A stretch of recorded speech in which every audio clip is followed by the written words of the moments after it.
Magandang araw, magandang umaga. Ito na naman kami, tatakbo na naman kami ni Coco sa Pet Wellness.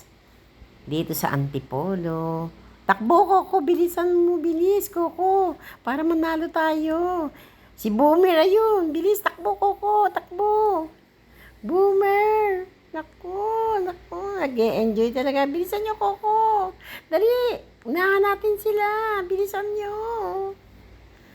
Coco, bilisan nyo Yan ang mga food na nakatanggap namin.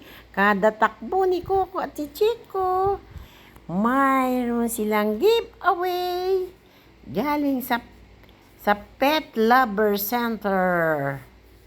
Yan, ang daming binigay nila. May medal pa si Coco, ayan At saka may bibs siya galing dyan sa Pet Wellness.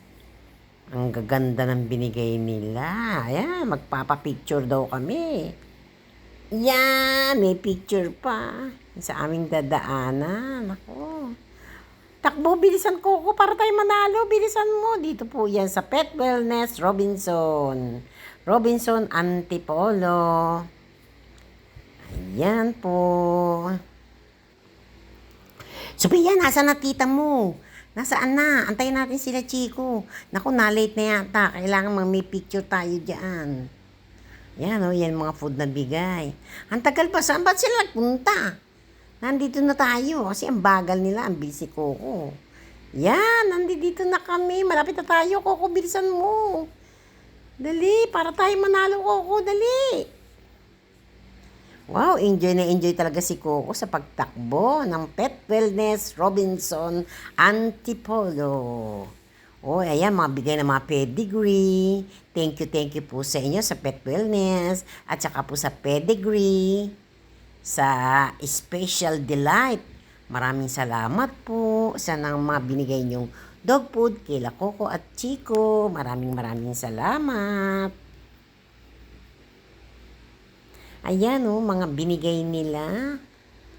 Pa-like, pa-share, subscribe nyo naman si Ate Esmer sa aking YouTube channel. Thank you for watching. May mga dilata pa na binigay sila. Tsaka yung para sa pusa. Ayan po Naku, hindi ka talaga lugi. Next year, tatakbo uli kami. Ni Coco at ni Chico. Sinama namin si Boomer. Pati ang pusa na si Susan, meron din. Pusa ni Yuna, ni Sophia. Sa next year ulit, tatakbo uli kami ni Coco, Chico. Bye-bye. Maraming salamat.